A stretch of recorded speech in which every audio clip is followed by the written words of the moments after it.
सिद्धेभ्यः ओम नमः सिद्धेभ्यः ओम नमः सिद्धेभ्यः।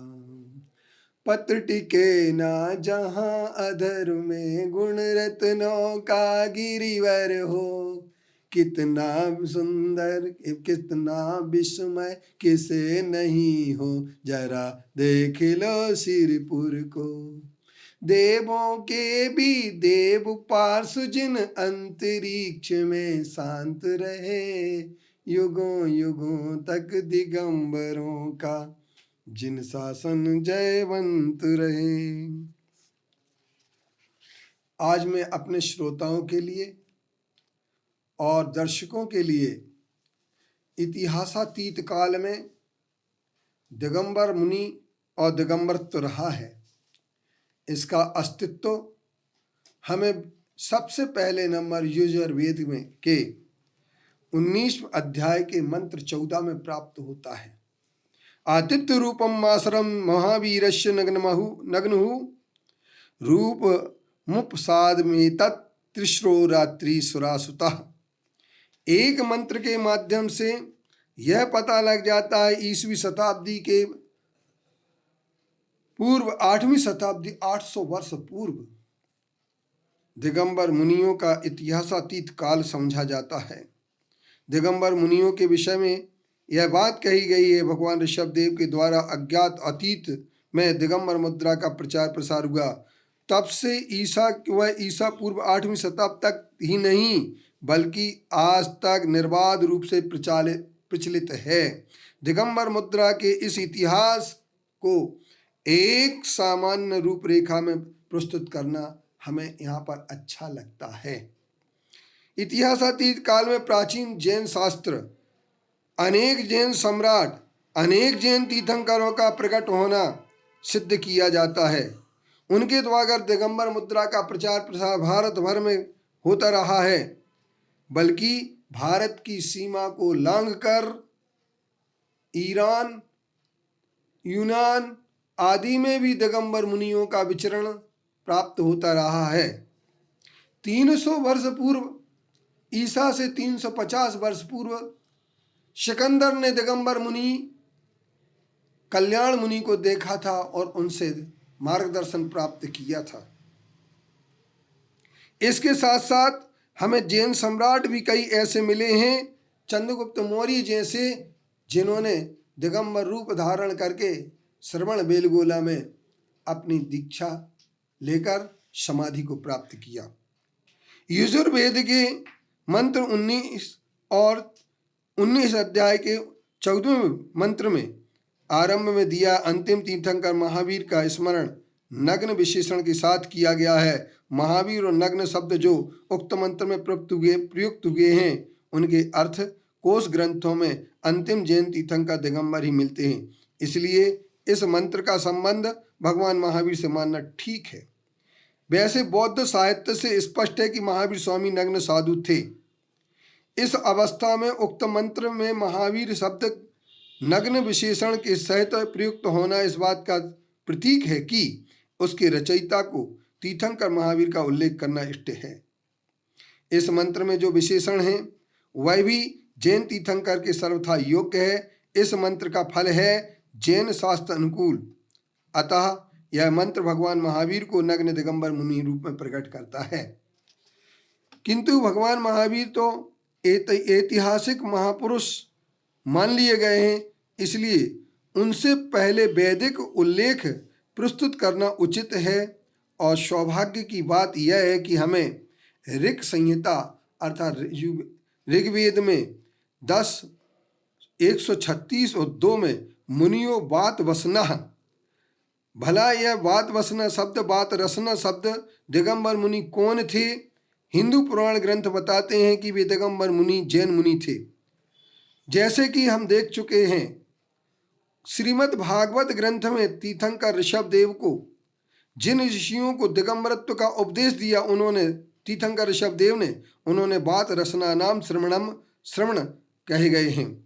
Albert where भी उक्त वाक्य को दिगंबर जैन मुनियों के लिए प्रयुक्त हुआ व्यक्त करते हैं। IA वॉल्यूम 30 पृष्ठ 280 में आप देख सकते हैं। इसके अतिरिक्त अथर्ववेद के अध्याय 15 में जिन व्रात्य पुरुषों का उल्लेख है वे दिगंबर जैन ही हैं। उन्हें वैदिक संस्कारहीन बताए गए हैं, अर्थात वो वेद विरोधी थे। झल्ल, मल्ल, लिच्छवी, नट, ज्ञात्री, कर्ण, खस और द्रावण एक व्रात्य क्षत्रिय की संतान बताए गए हैं।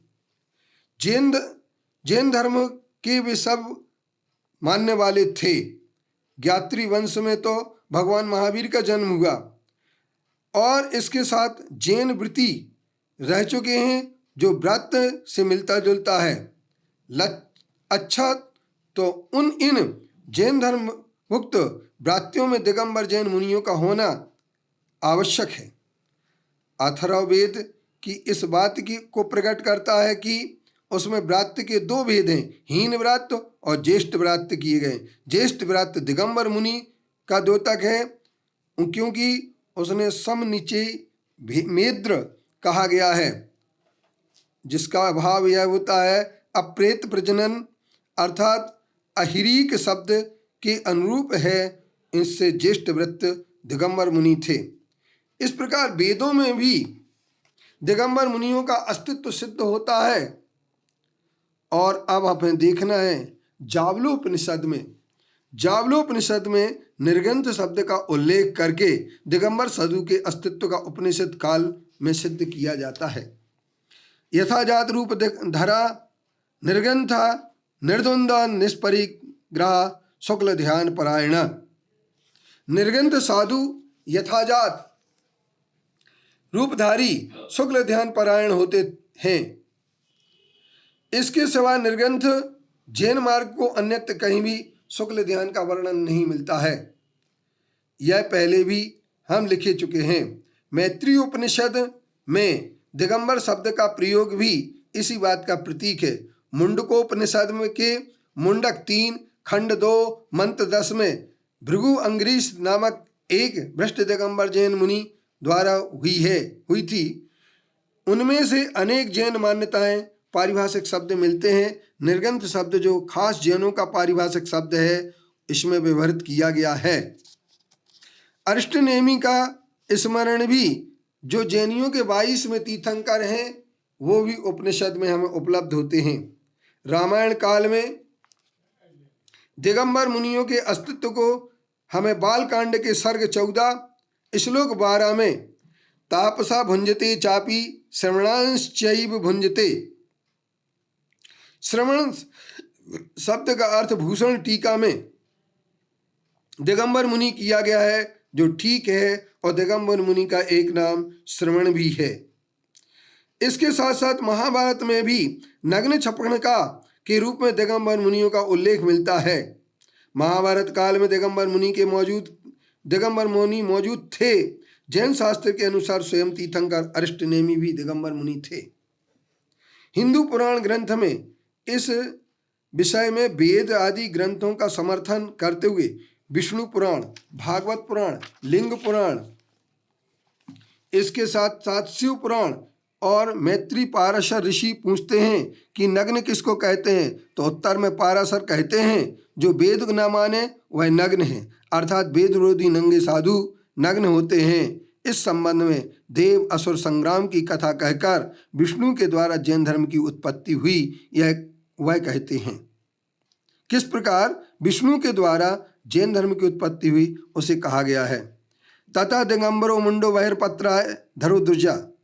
इस तरीके से पद्म पुराण में भी प्रथम सृष्टि खंड के 13वें पृष्ठ 33 पर जैन धर्म की उत्पत्ति के बारे में ही भी एक दिगंबर मुनि के बारे में मिलता है।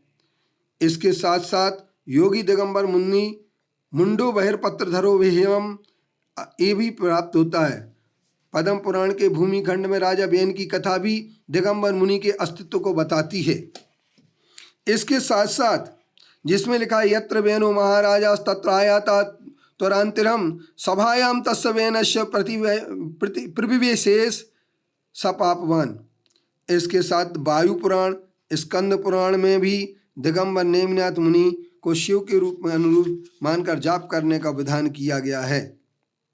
हिंदू पुराण में इतिहासातीत काल में दिगंबर जैन मुनियों का होना प्रमाणित करते हैं। बौद्ध साहित्य में भी दिगंबर मुनियों का अस्तित्व हमें प्राप्त होता है, जिसमें महावग्ग और महावस्तु में पुष्पदंत, एक बुद्ध और 32 लक्षण युक्त महापुरुष बताया गया है। महावग्ग के 1:70-3 में कथन मिलता है जो नग्न रूप से पाणी पात्री थे, उनका उल्लेख मिलता है। इस तरीके से हम यह कह सकते हैं कि इतिहासातीत काल में सुग्रीव, युधिष्ठिर, रामचंद्र जी अनेक दिगंबर मुनि इस काल में हुए हैं, जिनके भव्य चरित्रों से जैन साहित्य भरा हुआ पड़ा है। अतः हम सारांश में यह कह सकते हैं कि भारत में इतिहासातीत काल में दिगंबर मुनियों का अस्तित्व और उनकी अपूर्व छटा साहित्य में वेद, ऋग्वेद, यजुर्वेद, अथर्ववेद और इसके साथ साथ उपनिषद और पुराण साहित्य में हमें दिगंबर मुनियों के अस्तित्व की गौरव गरिमा प्राप्त होती है, जिसे हमें समझ लेना चाहिए।